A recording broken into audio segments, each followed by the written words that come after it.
the station working for you. This is WRTV News at 11, streaming now. A huge police presence tonight in Washington, D.C., 5 hours after an emergency curfew was declared following deadly chaos on Capitol Hill. The National Guard has secured the city, but some protesters are still in the streets. Good evening, and thanks for joining us here tonight at 11 o'clock. We know it's been a long, nerve-wracking day with a lot of information coming out of Washington. And we are working to get you caught up on the latest and what it all means going forward. Here's where things stand right now. One woman is dead following the clash with police inside the Capitol building. Multiple law enforcement officers are hurt. Washington, D.C. is under a curfew until 6 a.m. Twitter has temporarily locked President Trump's Twitter account and suggested he could be banned from the platform permanently if he does not delete 3 posts from throughout the day. And at 8 o'clock, the Senate, followed by the House, reconvened in the chambers to continue certifying the Electoral College results. To those who wreaked havoc in our Capitol today, you did not win. Violence never wins. Freedom wins. And this is still the people's house. And as we reconvene in this chamber, the world will again witness the resilience and strength of our democracy. To those who strove to deter us from our responsibility, you have failed. To those who engaged in the gleeful desecration of this, our temple of democracy, American democracy, justice will be done. Today, January 6th, is the Feast of the Epiphany. On this day of revelation, let us pray that this instigation to violence will provide an epiphany for our country to heal. Several Republican senators went back on their earlier promises to object to the results in some states, including Indiana Senator Mike Braun and Georgia Senator Kelly Loeffler, who yesterday lost the runoff election to keep her seat. While things appear to be quieting down, the shockwaves of what happened in D.C. will likely continue for years. Here's how a look at how 6 hours of chaos and confusion unfolded in the Capitol earlier today. It started with a Save America rally around noon. President Trump vowing to never concede and urging hundreds of supporters to march to the Capitol. I will vote to respect the people's decision and defend our system of government. Meanwhile, Congress begins the process of certifying President-elect Biden's Electoral College victory, as Vice President Pence announced he has no power to reject the results. Around 1:15, a crowd is approaching the Capitol. Dozens of Republican lawmakers continue their plan to object the results of the election. Lots of protesters are in the building. Due to an external security threat, no entry or exit is permitted at this time. Just before 2 o'clock, police tell congressional staff members to evacuate 2 buildings. At 2:20, both the House and Senate break, and the Capitol goes into lockdown as protesters make it inside the building. Everybody stay down! Get down! Entering congressional chambers and offices and clashing with police. At 3:30, reports that one woman was shot in the chaos. She later died. Think what our children watching television is thinking. Think what the rest of the world is looking at. At 4:10, President-elect Biden addresses the country live, calling for, quote, just simple decency. Half an hour later, President Trump releases a video message urging protesters to go home, a message that has been restricted by Twitter, quote, due to a risk of violence and removed from Facebook. At 5:40, police used tear gas and percussion grenades to clear the Capitol grounds. And by 6 o'clock Wednesday night, Washington, D.C. goes under emergency curfew and the National Guard moves in. And take a look at this. A picture snapped as lawmakers rushed out of their chambers. These are the Electoral College ballots that were on the Senate floor when protesters stormed in. Oregon Senator Jeff Merkley shared the image saying, quote, if our capable floor staff hadn't grabbed them, they would have been burned by the mob, end quote. And we mentioned earlier, Indiana Senator Mike Braun rescinded his objection to the Electoral College votes in what he and others call disputed states. Around 4:15 this afternoon, Braun tweeted, quote, "What we are seeing at the Capitol is wrong, hurts the cause of election integrity, and needs to stop immediately. Rioting and violence are never acceptable." And 4 hours earlier, he tweeted out a picture as he signed his former objection to Arizona's election results. Indiana's other Senator, Republican Todd Young, announced this afternoon before the chaos that he would certify the results of each state.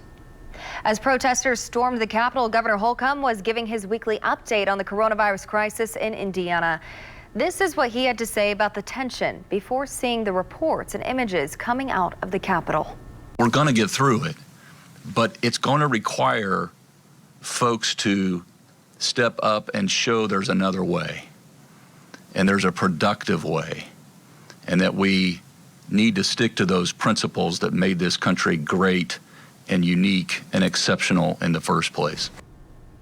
After the briefing, Holcomb tweeted in part, quote, "Passion, patriotism, and love for our nation should always and only be expressed in constructive ways that seek to honor the ideals on which our nation was founded. Any means of violence runs counter to who we are and is never acceptable," end quote.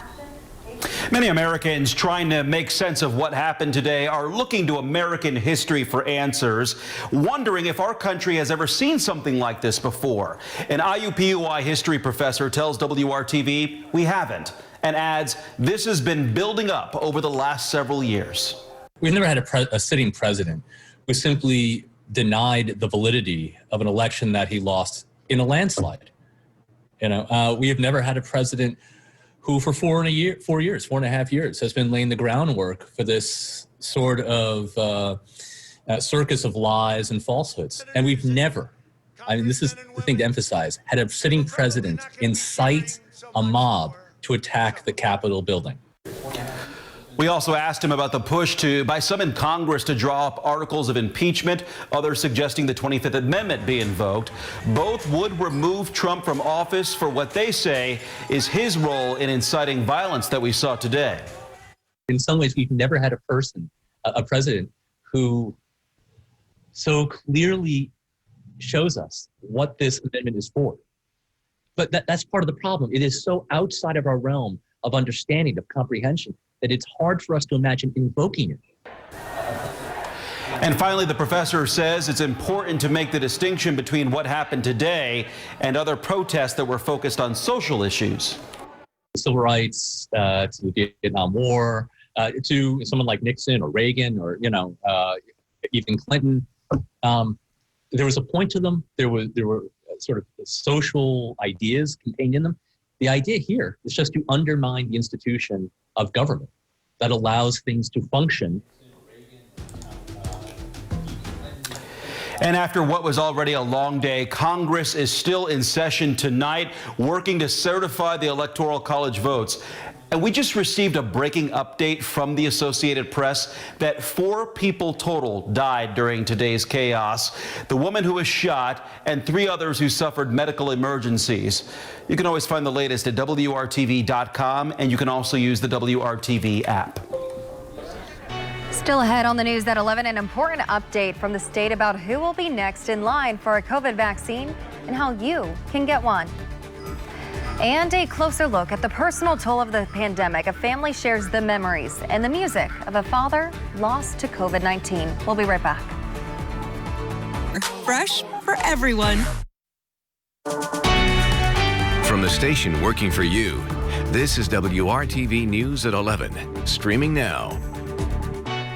Welcome back. We learned more today about something many of you have been asking about: when more Hoosiers will be able to get a COVID-19 vaccine.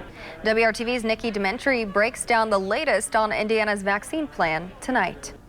October's interim plan is out and January's new vaccine rollout is in. Just a few hours ago, Indiana state officials announced that the vaccine rollout will continue now by age. Distributing vaccine is not a one-size-fits-all process. State officials say for Indiana, the way to go is by age groups. Starting Friday at 9 a.m., Hoosiers age 80 and older can start signing up to receive their vaccine and could even get it that same day. By taking an age-focused approach, we can accomplish two tasks: protecting those at greatest risk for adverse consequences like death or hospitalization, and then reaching older workers who are more likely to have comorbidities. Neighbors can either call 211, which is open 8 a.m. to 8 p.m., or sign up online on ourshot.in.gov. Loved ones can also make an appointment on behalf of a family member. After those 80 and older will be Hoosiers in their 70s, then it'll be those in their 60s. If we vaccinate every Hoosier that's 60 and older, that's 1.5 million people. And so it'll be quite some time before we get that vaccine in order to do it. As of Wednesday, a little more than 128,000 first doses and 585 second doses have gone in Hoosier arms. By the end of the month, there are 300,000 people with vaccinations scheduled. And for the many Hoosiers who are still asking, when can I get my shot? Please know that our goal is to get a vaccine to everyone who wants one as quickly as possible. The state is anticipating a shipment of nearly 80,000 vaccines weekly. Those doses will be available at 55 hospitals, 2 pharmacies, and 91 local health departments. We want to move through these populations as quickly as we can, but it 100% depends on uptake and how much vaccine we get. Important to note here, Indiana officials say there will be at least one vaccination clinic in every single county. Now, while Holcomb says, yes, there is light at the end of the tunnel now, we can't let our guard down as Hoosiers, and he encourages everyone to continue practicing good health measures. Working for you, Nikki DeBentry, WRTV. Today, the Indiana State Department of Health announced 6,200 new COVID-19 cases. The positivity rate has been increasing, officials say, because of holiday gatherings and travel. 80 more Hoosiers have died with COVID-19. And we've been sharing those numbers with you for months now, but it is important to remember each death is more than a statistic. Yeah, these are real people who made an impact and have had families they've left behind. WRTV's Alyssa Donovan shares the story of Jerry Herndon, one of the faces of COVID.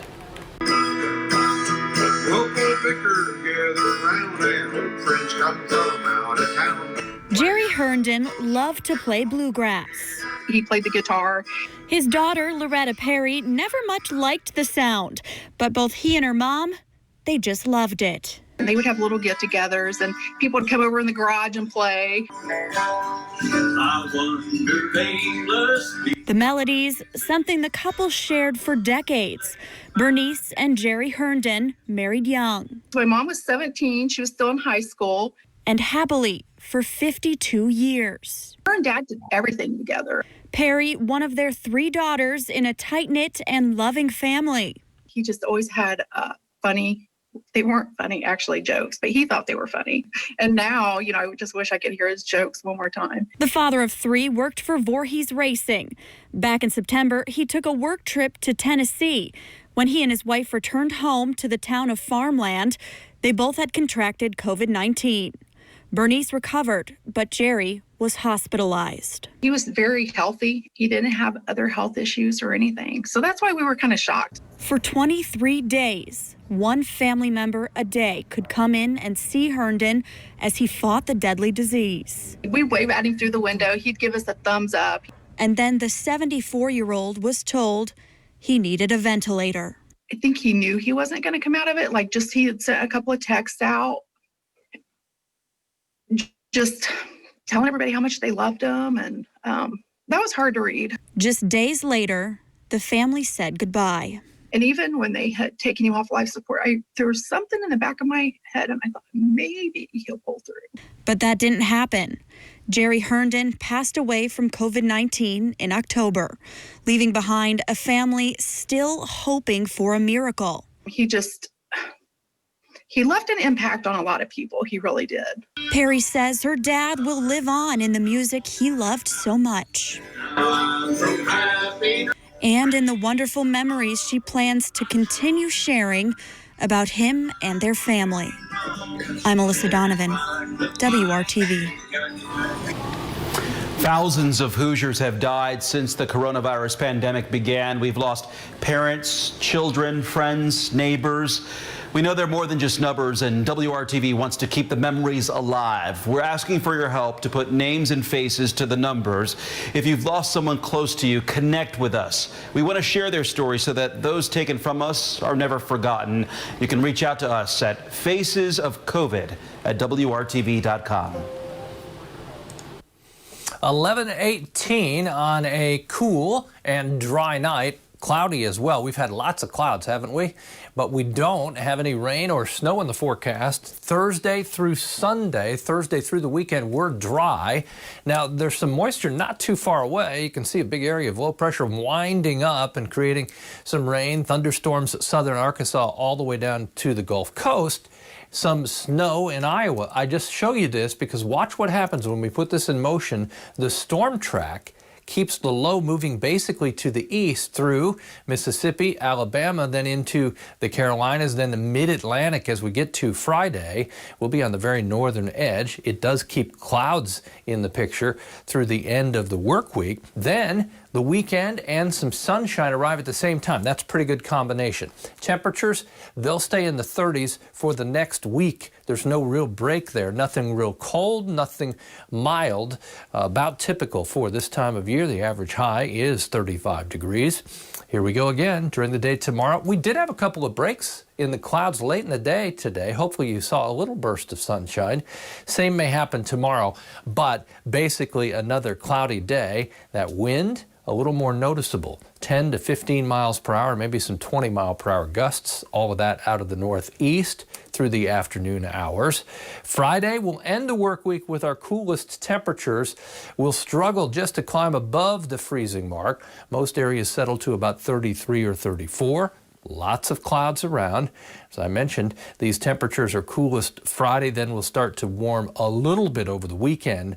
But the best we'll do in the 7-day forecast is just getting our temperature back to 40 for a high early next week. One of the highlights for the weekend, certainly seeing some sunshine. Not saying we're going to see blazing sun, but let's just break apart the clouds that we've had. That stratus overcast sky will give way to at least some sunshine Saturday and Sunday. Monday, still partly sunny, 37. We're up to 38 as we get to Tuesday. Warmest day in my forecast. That's next Wednesday, and I wouldn't even call that warm, but 40 degrees. This is January after all, and we're in our coldest stretch. This typically the coldest time of the year, so these aren't that bad. Amanda? Kevin, thank you. You may have noticed more art popping up in Indianapolis neighborhoods, sometimes in surprising places. WRTV's Cameron Riddle explains how you can embark on a scavenger hunt to find unexpected art, music, and creative works.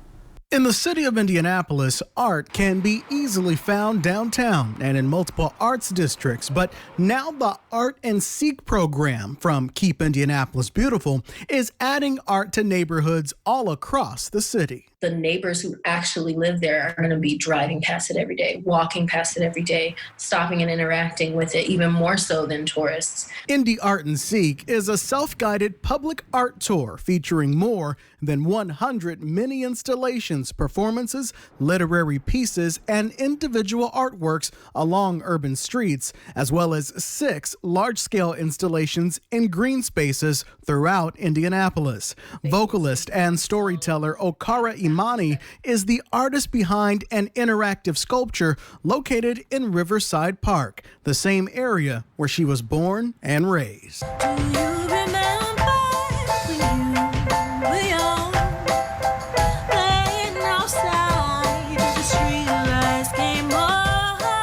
While observing the art, her original song, A Riverside Story, is meant to be played from a phone, telling art observers the story of life and culture in the Riverside neighborhood. It becomes the soundtrack of that moment. The primary sound piece that's throughout the entire song is actual sound from me sitting on a bench in Riverside Park. The Art and Seek map spans numerous neighborhoods, all of them selected on purpose. Imani says she's glad to see art come to life in areas that often seem forgotten. It's important, I think, for Black and brown communities to be able to enjoy beautiful things that they didn't have to make themselves. Cameron Riddle, WRTV. Every piece of art can be found with an app from Art and Seek. You can find a link at WRTV.com.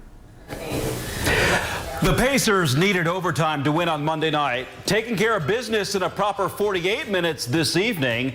Brad's got a recap of the action from Bankers Life Fieldhouse next on the news at 11. Pacers.com.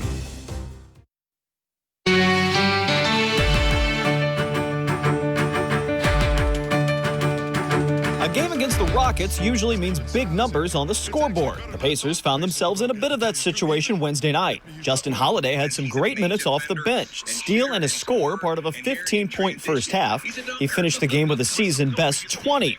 Pacers up 62-56 at the break. Malcolm Brogdon also had a strong night, running the break with T.J. McConnell. Off the steal, a great dish from T.J. Brogdon the finish. Pacers open a 9-point lead. Down the stretch, Brogdon was the Pacers' go-to shooter, another career high, this time 35 points. He also had 7 assists. It would be the defense that made a difference late. Miles Turner and Domas Sabonis getting up on this block. 8 block shots on the night from Turner. Pacers keep it going with a second straight win against the West, 114-107 when it was all done. I've had a coach that's prepared me before the season, show me what shots I'm going to get. Then I have great teammates that are screening for me, that are getting me open, and that are making shots so that when I pass it to them, they make shots, and the defense, lays back off of me. So it's definitely a collective effort to get me a career high like tonight. So the Pacers have won 6 out of their first 8 games, good enough to lead the Central Division, but where do they fall within the realm of the Eastern Conference? I had a chance to talk earlier today with ESPN's Stephen A. Smith. He's got a new show coming up called Stephen A's World on ESPN+. He had plenty to say about the blue and gold. Where do you, right now, kind of a couple weeks into the season, where do you put the Pacers in the Eastern Conference? Well, the lower tier, I'm talking about in terms of the playoff caliber teams, sure. Top 18. But obviously, Victor Oladipo is still getting back. I know he's on the court and what have you, but he doesn't look the way that he looked a couple of years ago. He's still going to need to get his legs out, under him and make sure he gets 100% healthy. I love Malcolm Brogdon and what he brings to the table. We'll see what they do this year, but I don't think they're going to compete for a championship.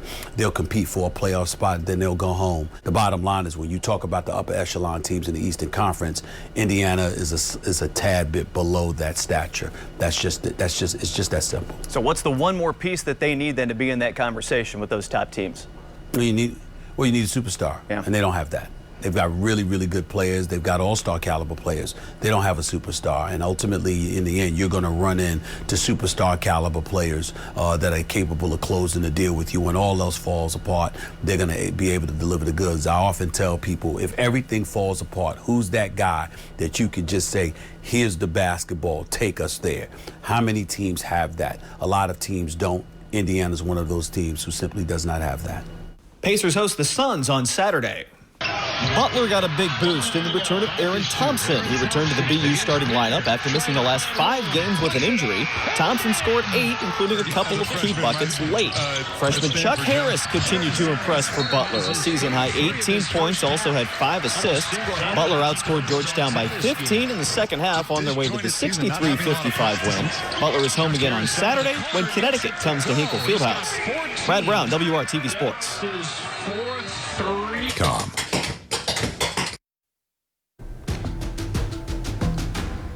A final look tonight at Washington, D.C. under heavy police presence throughout the night.